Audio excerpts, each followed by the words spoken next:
All right, let's do a book review of a book that I DNF, did not finish. Let's see here. Boom. Aron Beauregard's Playground, which, if you are on Book Talk, you have heard plenty of things about it. And as you can see, it's a pretty graphic book cover. I'm going to keep this up so you guys can see while we chat about it, and I hope I don't hit this little microphone thing. Aron Beauregard's Playground has been getting a lot of talk on TikTok about how horrible it is. People have been saying that he should be sent to jail over this book. People are saying that he should unlive himself. I don't know how to say it correctly. People are just going at him for saying how horrible this book was. And I who did not finish the book because I did not like its graphic nature, doesn't mean that you shouldn't buy it or it's not the book for you. We don't live in a world where everyone has the same taste and distaste. And like my previous video where we talked about showing and not telling, that's why this book is so powerful. Anyone can say, hey, a kid got his arm chopped off. But the way this guy describes it, with using all five senses through the opinion, you feel it. You can almost smell it. So when I first read this book, again, like I said, I DNF'd, which means did not finish. I read it, and then I know that everyone talks about how violent it is, how extremely violent it is. And I felt like a prude because the most disturbing part to me was it's sexual in nature.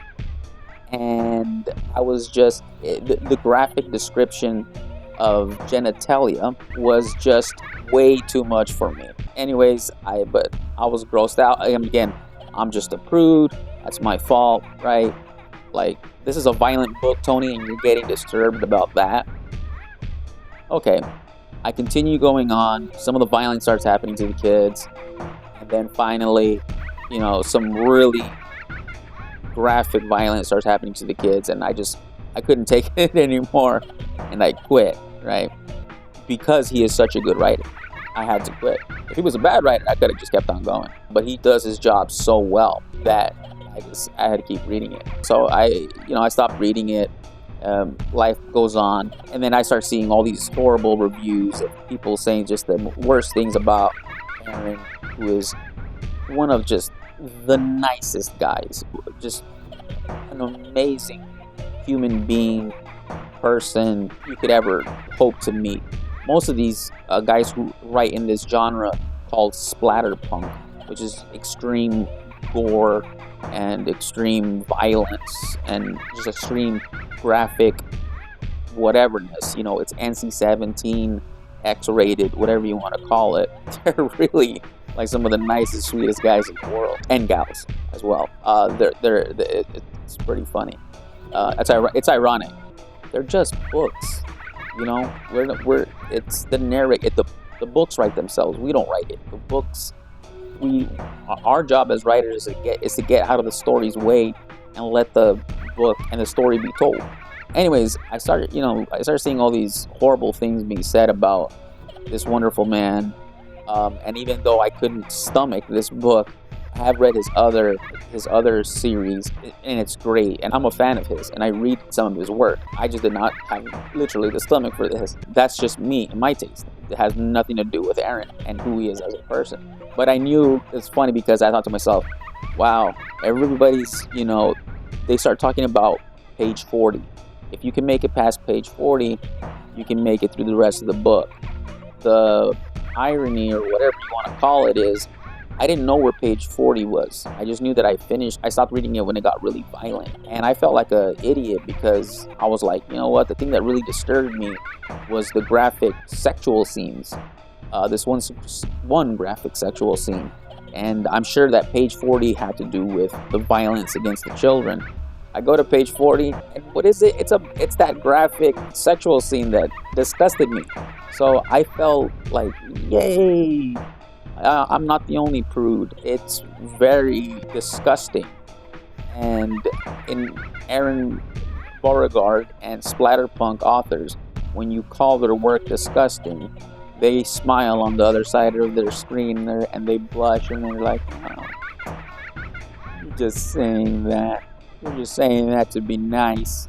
No, your work is disgusting. Oh, thanks, man. You didn't have to. Look, every book isn't out there for everyone.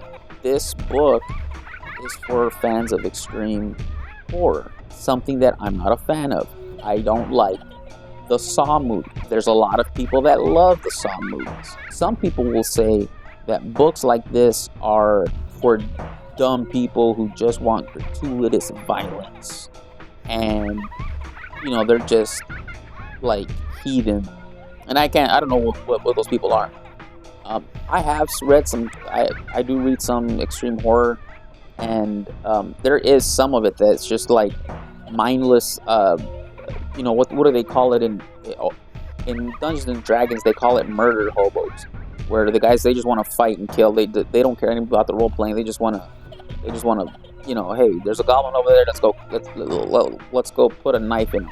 So, is there that? Sure. But again, I think what triggered so many people with this stuff is that he writes so well that of course you're gonna feel it, because he's a darn good writer. To surmise, just because a book isn't for you doesn't mean it isn't for anyone else. We all like what we like and what we don't like.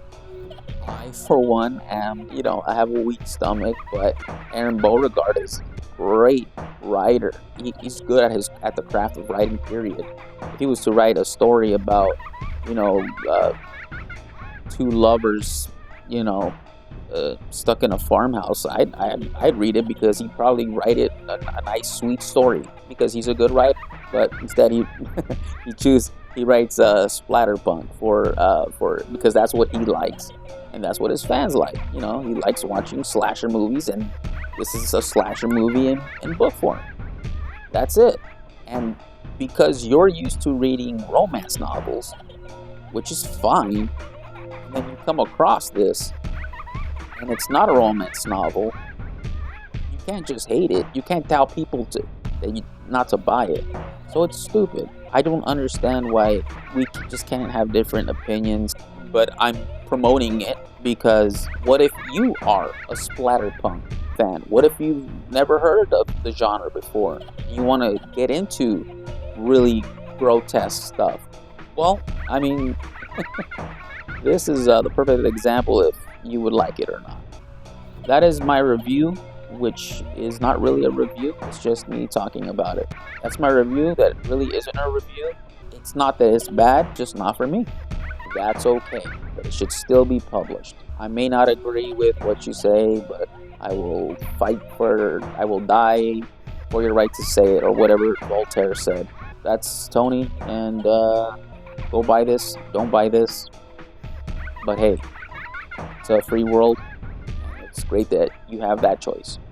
Ciao.